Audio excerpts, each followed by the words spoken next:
un substantif, un étranger.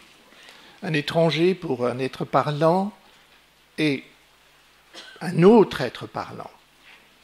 Adjectif, pour un être parlant, cela, ou celui, ou celle qui lui sont étrangers. L'étranger, qu'il soit substantif ou adjectif, c'est cela, celui ou celle que l'être parlant ne peut situer à l'intérieur de son espace parlant. Cet espace parlant, c'est un espace où d'autres êtres parlants se trouvent, un espace où circule le parler, c'est aussi un espace social. Je résume, l'étranger, substantif ou adjectif, se détermine par le parler. Vous le savez tous, la première expérience de ce que j'appellerais l'étrangéité, c'est la langue que nous ne reconnaissons pas.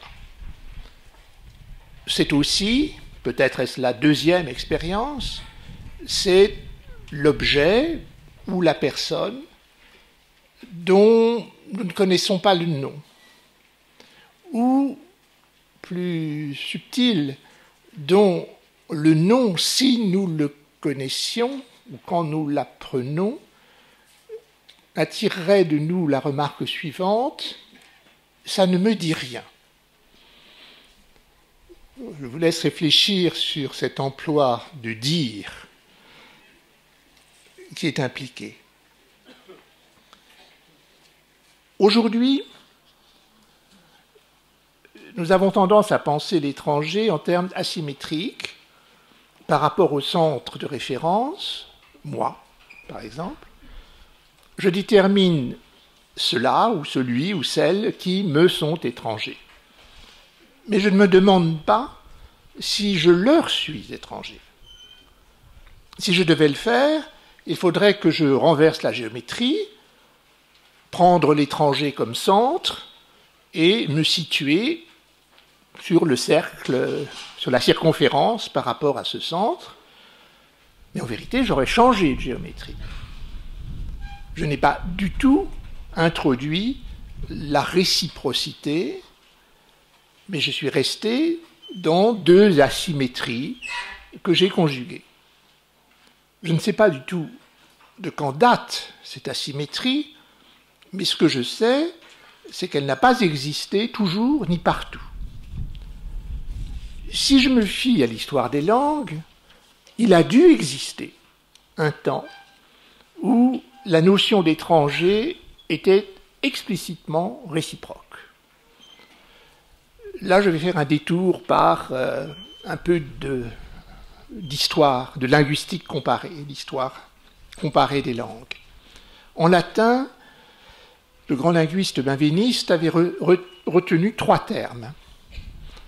Hostis, l'ennemi, hospes, celui qui offre ou qui reçoit l'hospitalité, hostia, l'animal dont on fait offrande au Dieu. Il avait reconnu, sous ces trois premières syllabes qui sont identiques, une racine identique qu'on peut restituer sous la forme host, qui est à rapprocher de l'allemand Gast ou de l'anglais Guest. Le révélateur, disait benveniste, dans cette trinité de mots, c'est le mot hostia, la victime du sacrifice. Pourquoi ? Parce que dans les religions anciennes, c'est la réciprocité qui gouverne les rapports entre le fidèle et le Dieu. Tout est fondé sur la relation « je te donne pour que tu me donnes ». Moi, le fidèle, je donne, mettons un animal, en sacrifice au Dieu pour que le Dieu me donne quelque chose. Si le quelque chose, le bénéfice que j'attendais ne vient pas, c'est que j'ai dû commettre une faute que je n'ai pas reconnue, mais il faut aussi tenir compte du fait que le bénéfice que j'espère peut venir sous une forme que je n'attendais pas ou à un moment que je n'attendais pas. Parce que dans le partenariat d'échange, les dieux sont rusés, mais ils ne sont pas malhonnêtes. Il est d'ailleurs permis au fidèle d'être lui aussi rusé. Autrement dit, comme me l'expliquait un de mes vieux professeurs de linguistique, dans le sacrifice antique, si au lieu de mettre une pièce de monnaie, vous mettez un bouton de culotte, c'est pas grave. Vous avez rusé. Vous n'avez pas été malhonnête puisque vous avez donné quelque chose. Mais vous voyez que, à partir de cette symétrie que révèle le mot hostia dans le sacrifice, on peut revenir sur la relation symétrique qui gouverne la relation ennemie, ce qui n'est pas une relation ami-ennemi, comme le disait Carl Schmitt, mais une relation ennemi-ennemi, avec une réciprocité. Celui dont je suis ennemi, il me tient pour ennemi. C'est cela que signifie la déclaration de guerre, en vérité. Ou l'autre, l'hospès, qui va m'accueillir comme si je faisais partie de son cercle d'appartenance, alors précisément que je n'y appartiens pas. Mais il attend de moi que le jour venu, je l'accueille, lui, comme appartenant à mon cercle d'appartenance, bien que nous sachions l'un et l'autre que nous n'appartenons pas au même cercle d'appartenance. La relation d'hospitalité est une relation réciproque, et là, le français moderne en a gardé la trace. Vous savez que le mot hôte, en français, pas dans toutes les langues européennes, mais en français, peut désigner aussi bien celui qui accueille que celui qui est accueilli. La réciprocité de l'accueil est d'autant plus pure que l'hôte accueilli est l'étranger dont on ne connaît rien, pas même le nom et surtout pas l'appartenance. Je me permets de vous faire remarquer que nos coutumes ont changé. Nous accueillons plutôt des gens que nous connaissons. Et je dirais que c'est un abus de langue, mais significatif, que l'on parle de pays hôtes quand il s'agit de pays qui, entre guillemets, accueillent des réfugiés sur leur sol. Je suis toujours choqué par cette expression de pays hôtes. Pour ma part, j'aurais honte de dire que les réfugiés parqués dans des camps sont nos hôtes. J'aurais honte de prétendre que nous leur accordons l'hospitalité. La réciprocité qui est supposée par le mot hospitalité est tellement éloignée de la réalité qu'il me semble choquant de l'évoquer, ne serait-ce que verbalement. Offrir un abri, un refuge, et offrir un accueil, ça n'est pas la même chose, et à certains égards, c'est le contraire.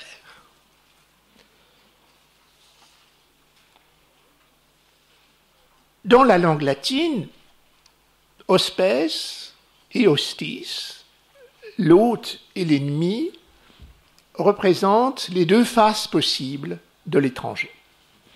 Autrement dit, l'étranger a fondamentalement deux noms dans le système latin qui renvoient à une seule relation, qui est une relation de réciprocité, réciprocité dans l'hostilité et réciprocité dans l'accueil.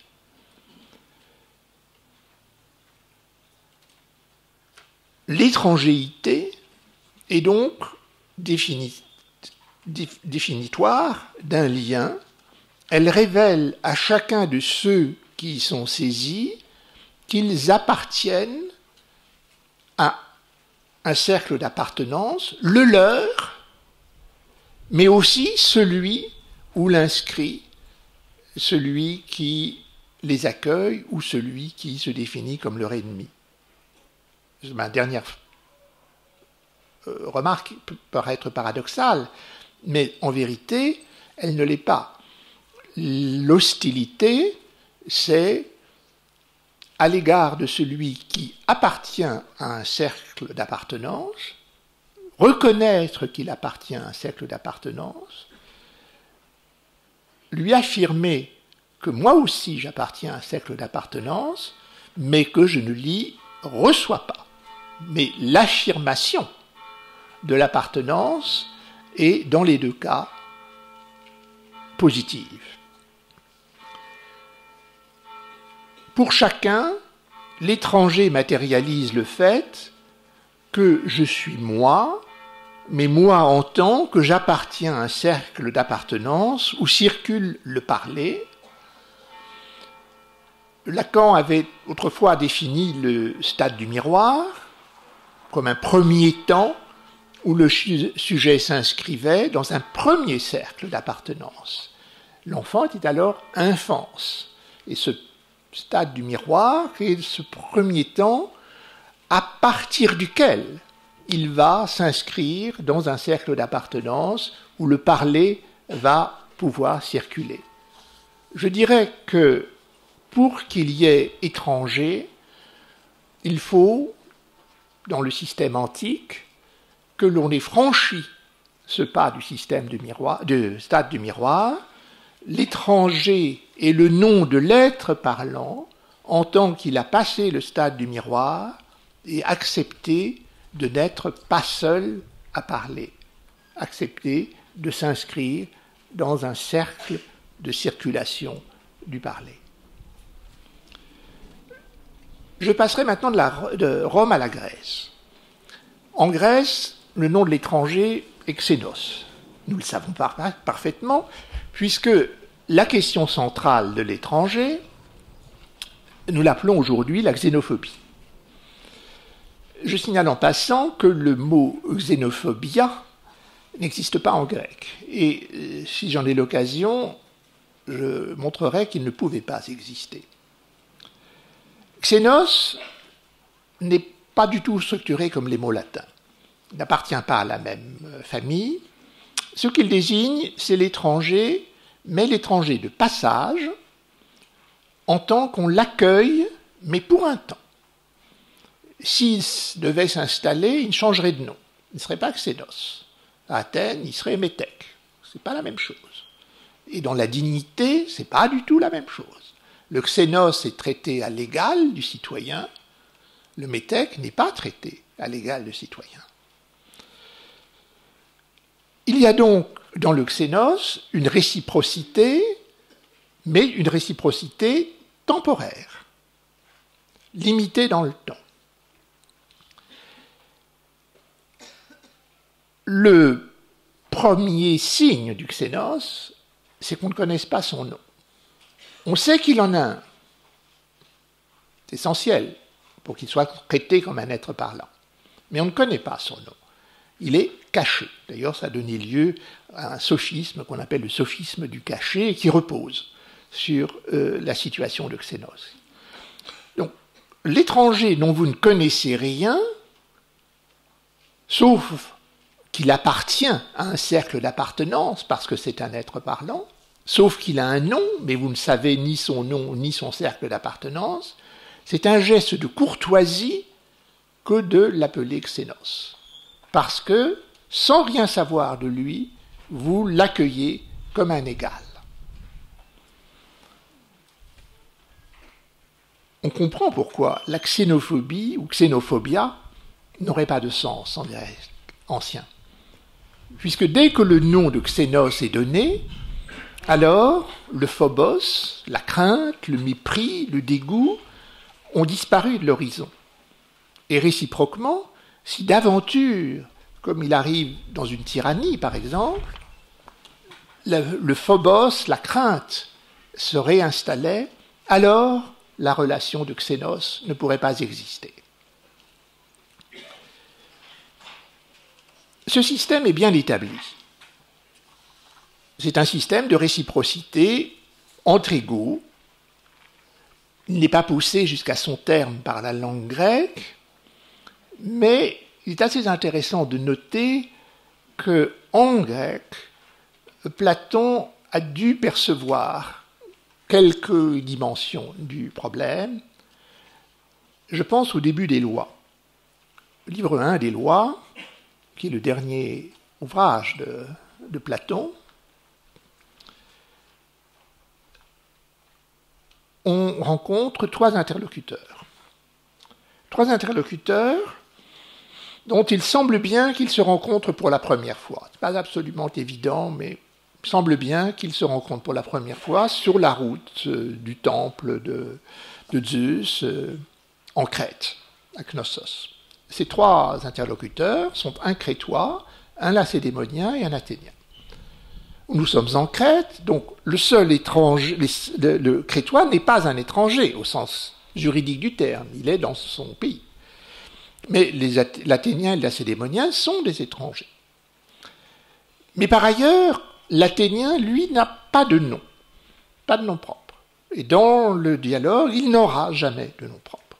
Il est enregistré dans la liste des personnages sous la forme Xénos Athénaïos.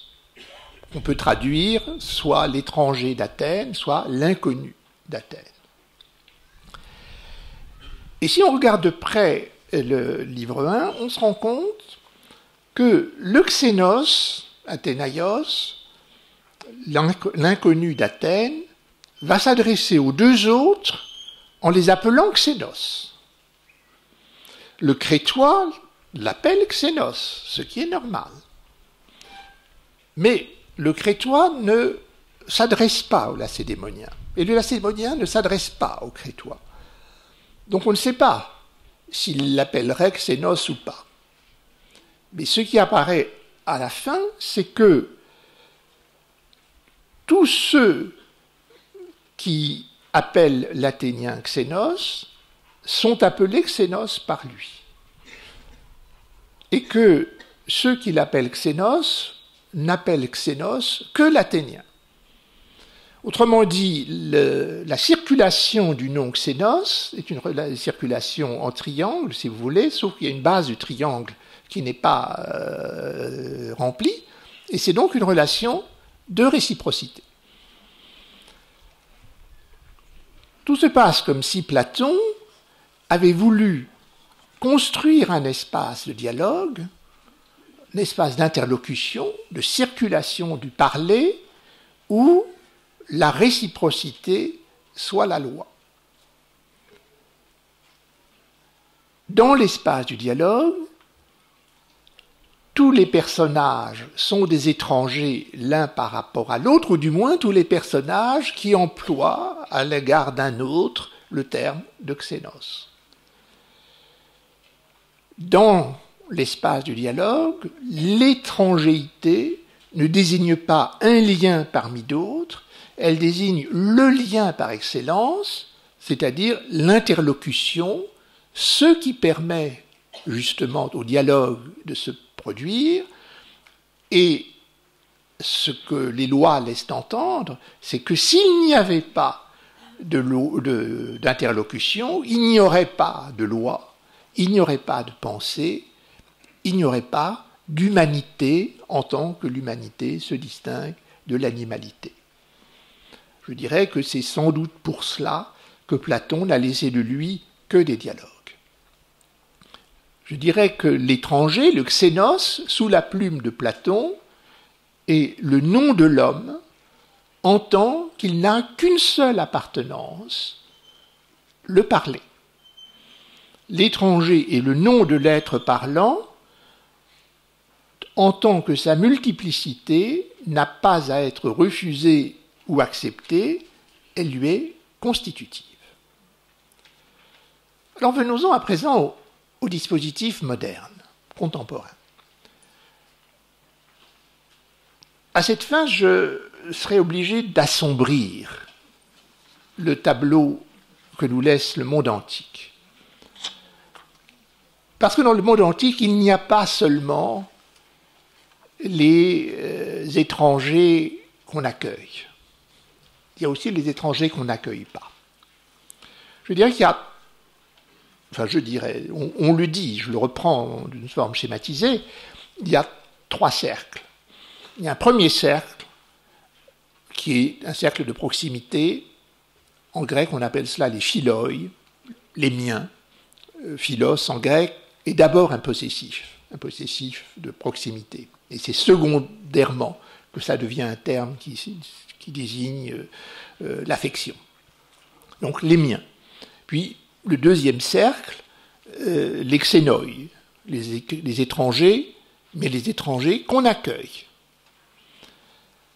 Et la différence entre les miens et les étrangers qu'on accueille, c'est que les étrangers, je les accueille comme s'ils étaient des miens, mais seulement pour un temps. Alors que les miens, c'est pour toujours. Reste un troisième cercle, qui est constitué de ceux qu'on n'accueille pas. Ce sont les barbares. On peut être en guerre ou en paix avec eux. Mais quand on est en guerre avec les barbares, ça n'est pas de la même manière qu'on est en guerre avec les Grecs.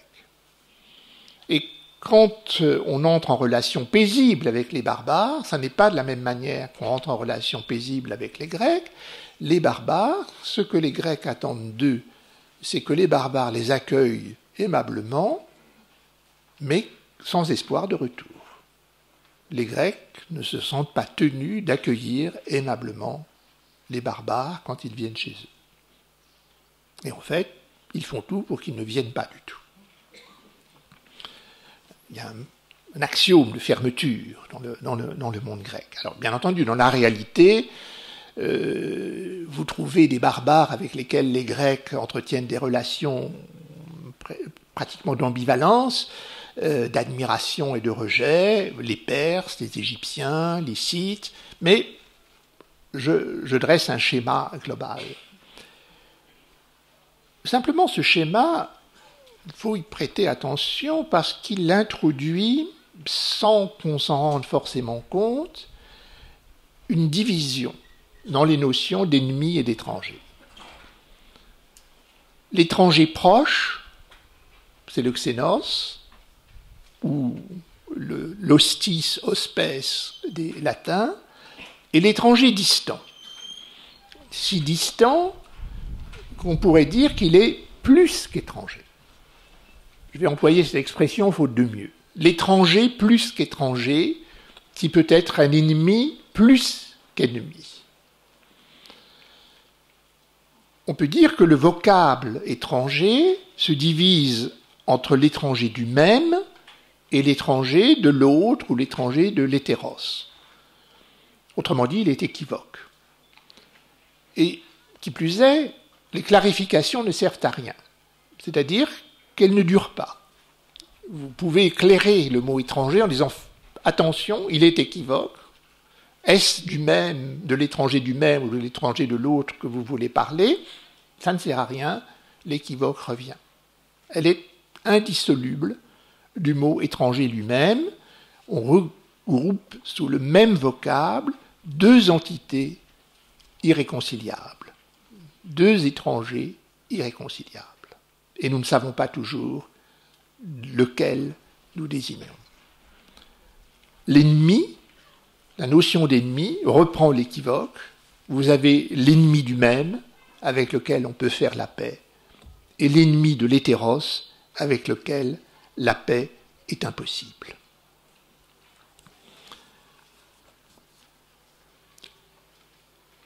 L'antisémite ancien, je pense à Maurras, haïssait les Juifs parce qu'ils étaient des étrangers. Mais c'étaient des étrangers qui relevaient du même, c'est-à-dire qu'ils étaient des êtres humains. Ils étaient étrangers, et il lui disait, au même titre que le sont les Japonais.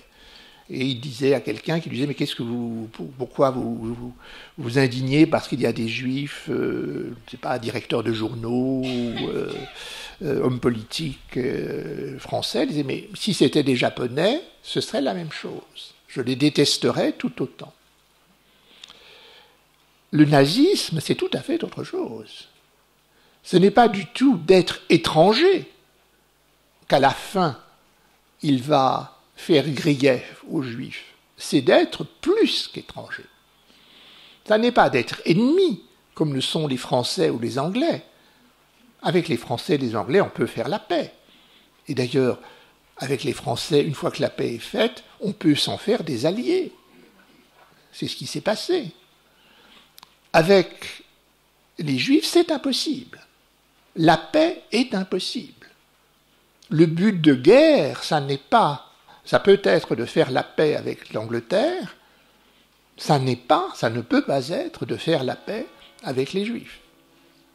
Il faut qu'ils ne soient plus là. Donc la notion de destruction des Juifs d'Europe est une notion qui est simplement le revers de cette position d'ennemi plus qu'ennemi, d'étranger plus qu'étranger. Le nazisme emploie le vocabulaire de la race. À mon avis, il n'a aucune espèce d'importance. Le mot race est simplement le mot commode pour exprimer l'hétéros, la différence entre étranger et plus qu'étranger. En fait, il propose une périphrase propre à désigner le hors-humanité. C'est d'ailleurs pour cela que le crime le plus grave que les Juifs puissent commettre, aux yeux d'un nazi, c'est d'essayer de prouver qu'il appartient à l'humanité, par exemple par sa réussite sociale, par son talent.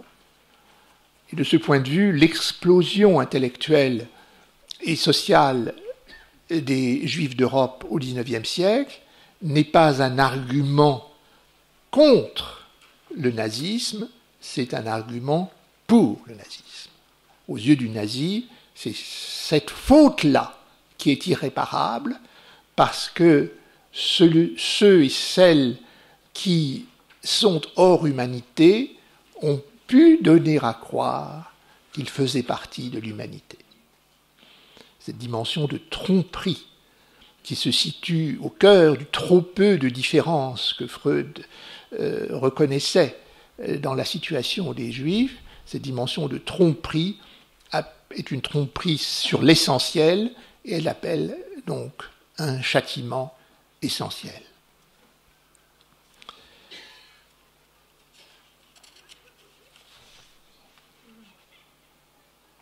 Sartre avait développé la notion de fraternité-terreur, je ne la reprendrai pas, j'en tirerai simplement parti pour attirer votre attention sur une équivoque de l'humanisme, qui est en fait l'ombre portée de l'équivoque du nom d'étranger.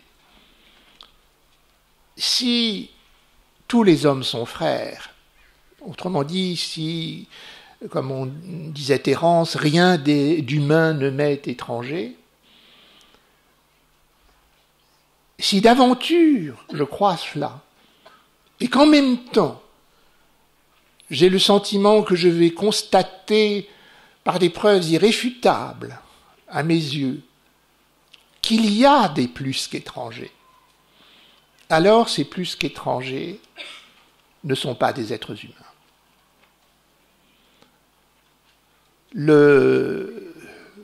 Si tous les hommes sont des frères, je reprends l'exemple de la terreur que prenait Sartre, l'ennemi de la révolution ne peut pas être mon frère, donc l'ennemi de la révolution n'est pas un homme. Tout ce qui touche à l'ennemi de la révolution est tromperie.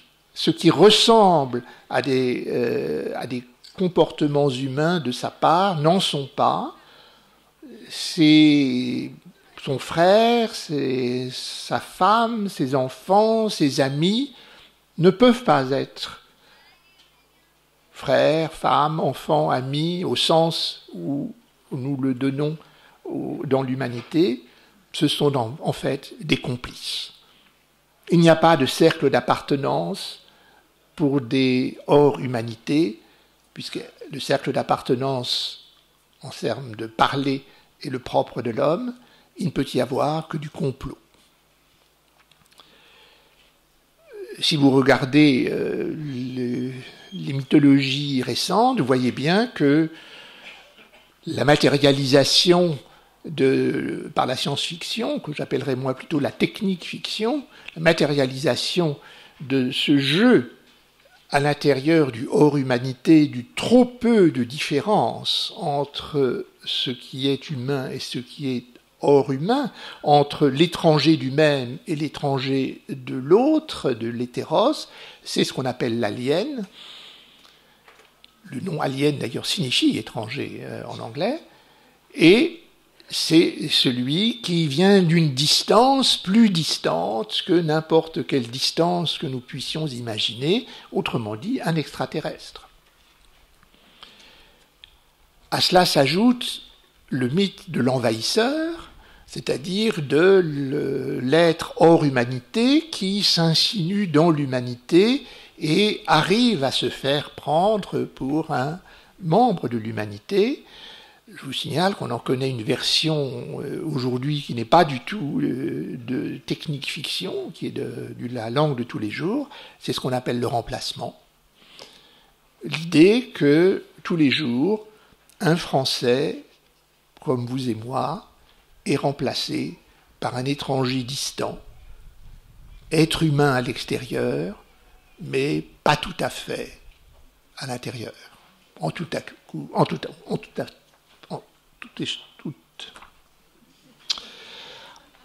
état de cause, pas comme nous.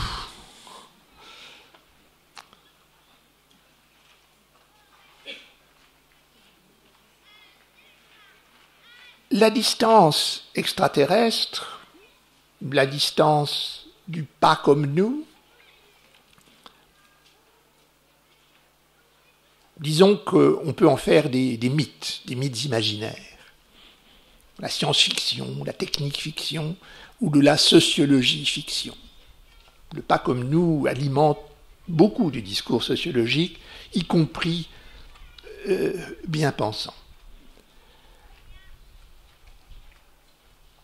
Mais la distance infranchissable, l'hétéros de l'étranger, fait partie non pas de l'imaginaire et des fictions, il fait partie d'une réalité, et je dirais même occasionnellement du réel. Lors de l'attentat du 11 septembre, et pour moi la même question se pose lors de tous les attentats suicides, je dirais que la question n'est pas seulement de savoir si l'auteur de l'attentat m'est ennemi ou étranger, à moi, à nous, au genre humain.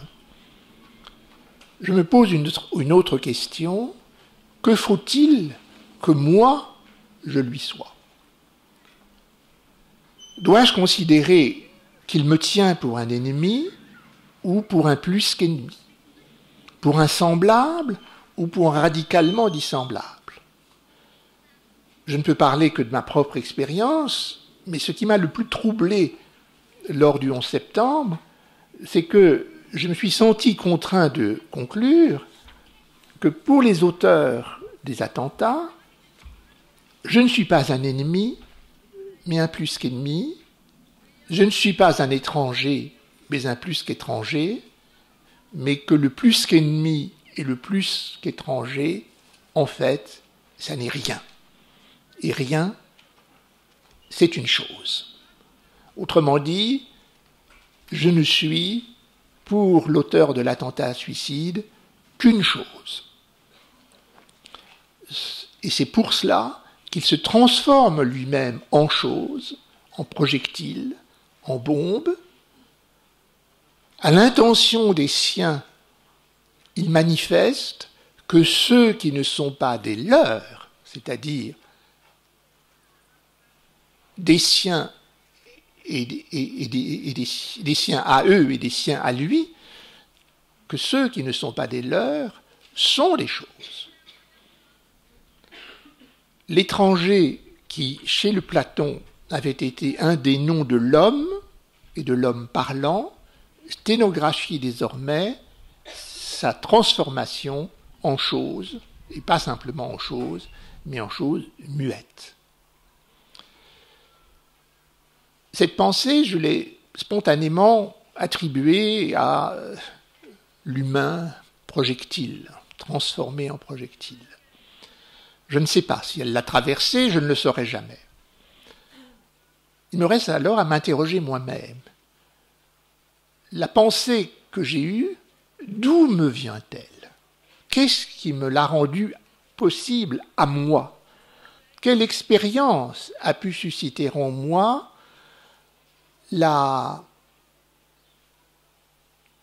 l'hypothèse que l'on puisse me traiter, me considérer comme une chose? Quelle expérience? Et là, il ne faut pas s'enfermer dans l'exceptionnel, c'est-à-dire quelque chose qui arrive, mettons, pas nécessairement une fois dans la vie, mais qui néanmoins n'est pas la règle du quotidien, comme l'attentat du 11 septembre ou les attentats suicides, bien qu'ils soient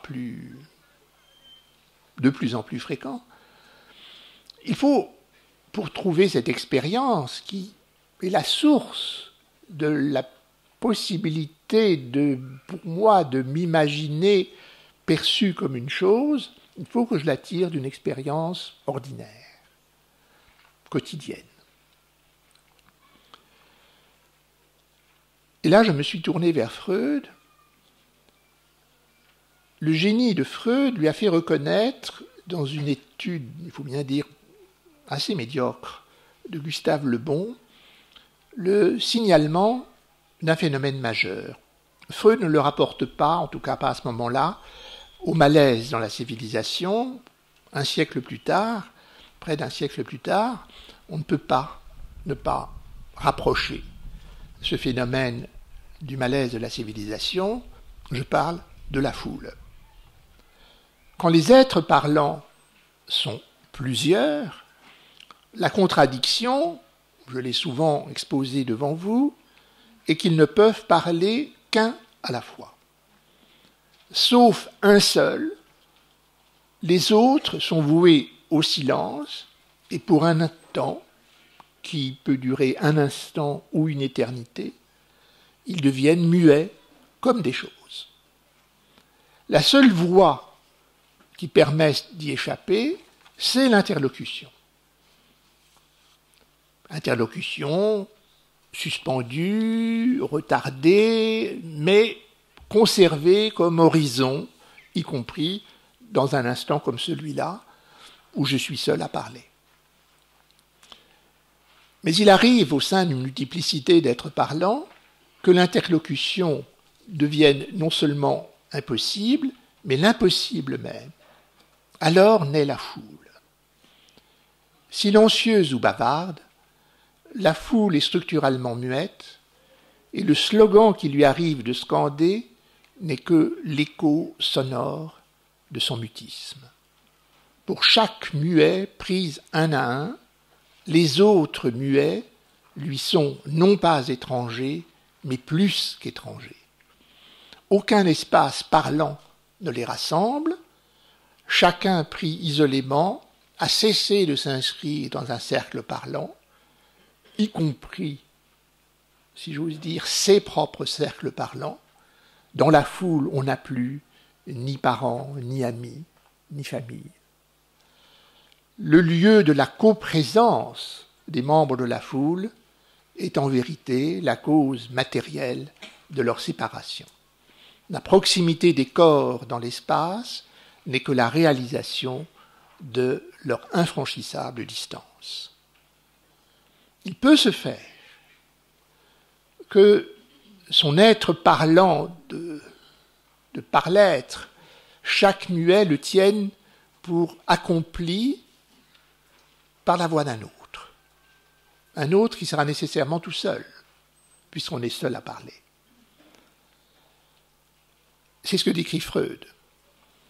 Chacun dans la foule se confirme comme parlant dans son propre silence, en écoutant la voix d'un seul ou en s'accrochant aux traits solitaires qui, par métaphore ou par métonymie, confirment cette voix.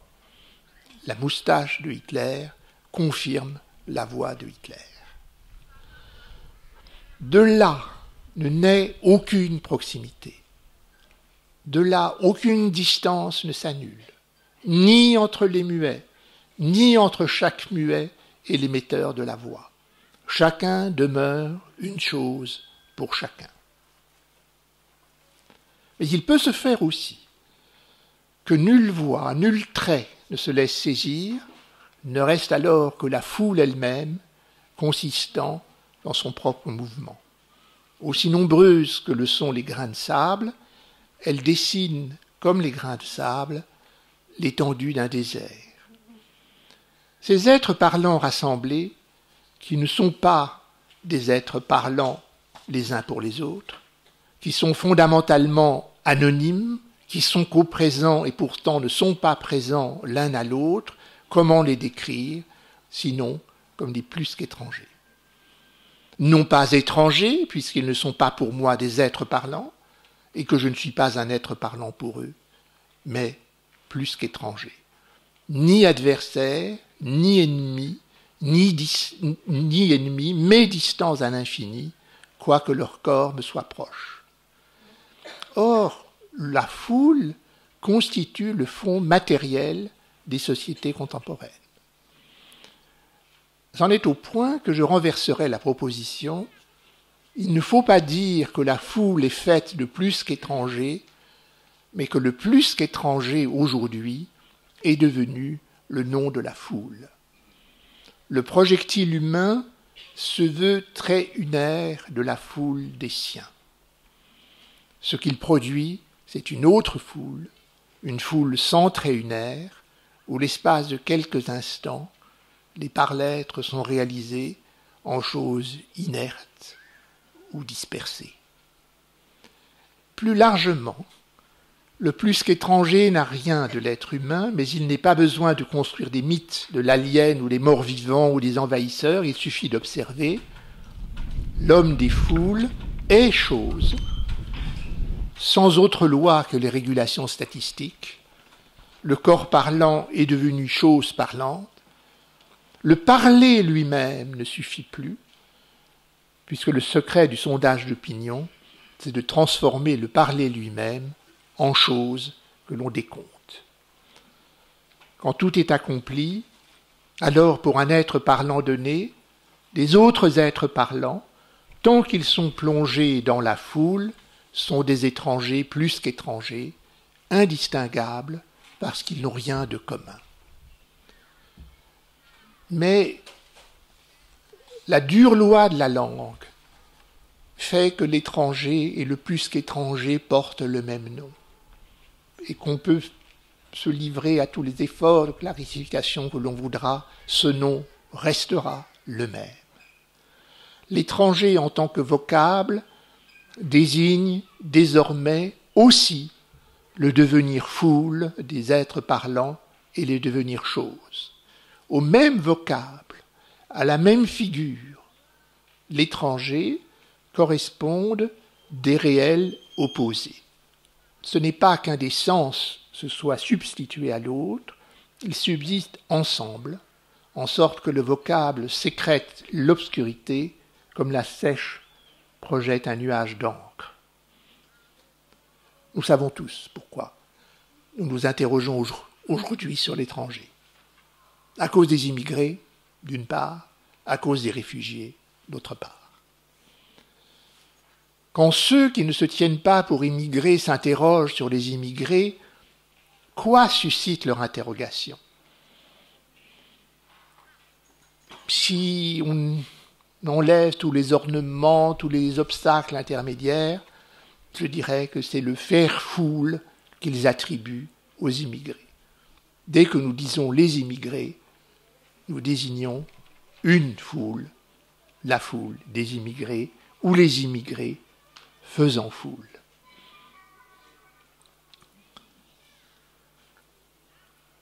Je voudrais signaler qu'ici le pire devient possible. Parce que, qu'il soit bon ou mauvais, généreux ou égoïste, celui qui ne se tient pas pour immigrer peut aussi, dès qu'il les perçoit, des immigrés, dans leur faire foule, il peut aussi se croire, lui, détenteur d'un privilège, ne pas faire foule. De grave erreur. Pour analyser les inégalités du corps social, je proposerais de poser la question suivante: sommes-nous égaux devant le faire foule? Pour ma part, je réponds oui. Nous sommes tous égaux, immigrés et non immigrés, devant le faire foule. Et nous sommes tous égaux aussi devant le refus de faire foule. Un des pires fantasmes de l'intellectuel, peut-être le fantasme, je dirais, définitoire de l'intellectuel, mais en vérité le fantasme de toute âme noble, ce n'est pas de croire qu'il peut échapper au faire foule, ce n'est qu'une question de volonté et de force. C'est de croire que d'échapper au faire foule, cela constitue son privilège. La vérité, c'est qu'il n'échappe pas à la question, parce qu'elle se pose sans limitation et dans l'égalité: comment traiter les multiplicités, comment traiter les grands nombres qui s'imposent dans la société contemporaine, comment les traiter en les arrachant au modèle de la foule. Récemment, nous écoutions, une amie et moi, des nouvelles parlant des réfugiés de la mer Méditerranée. Et l'expression était à peu près 2000 morts. Et une de mes amies, à côté de moi, s'est indignée. Elle a dit à peu près. Comment peut-on employer à peu près quand il s'agit de compter des morts? Elle avait raison, mais je dirais que c'est à peu près, c'est le signe même de la foule. On n'est pas à 1 près, mais on n'est pas non plus à 100 près. Les erreurs que fait la police quand elle compte les manifestants sont sûrement des erreurs de bonne foi. Ça veut simplement dire que les manifestants étaient en foule. Prenons la chose comme une très bonne nouvelle.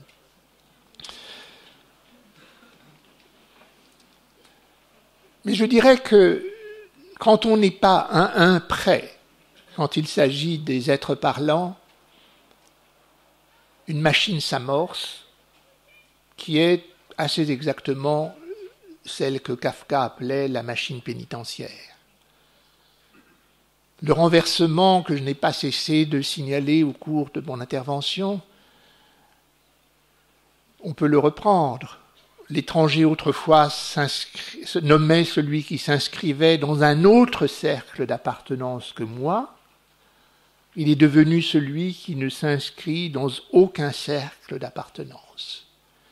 Il est soit seul, comme un errant, soit un parmi des complices, soit fondu dans une foule indistincte.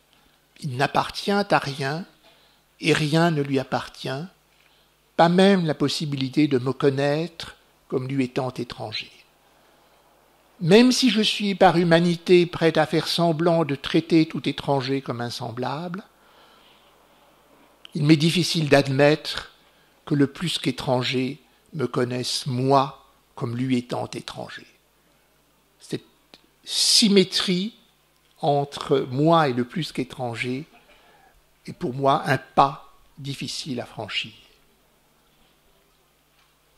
Que lui, eux, elle, ça me soit étranger, c'est un privilège que j'ai tendance à penser comme m'étant propre à moi et à mes semblables, parce que je ne fais pas foule. Il n'est pas transférable à celui ou celle qui me sont plus qu'étrangers, parce que eux font foule. Si le plus qu'étranger ne me connaît pas comme étranger, il ne me connaît pas comme ennemi, il ne me perçoit que comme moyen ou obstacle à sa survie. C'est ce qui se passe lors des attentats. Mais c'est aussi ce qui se passe quand on lit les récits que fait la presse de la situation qui se présente à Calais. Les candidats au passage sont décrits comme des êtres qui nous ignorent, nous les êtres humains authentiques. Les humanitaires eux-mêmes adoptent ce langage. Ils se présentent eux-mêmes comme des moyens de la survie en laissant entendre que les migrants, du seul fait qu'ils sont réduits à une foule, se réduisent à de pures et simples machines biopolitiques. La décence même devient indécente, tout cela parce que le faire-fou l'a gagné. Alors, l'étranger est devenu le nom de mon propre mutisme. Je vous remercie.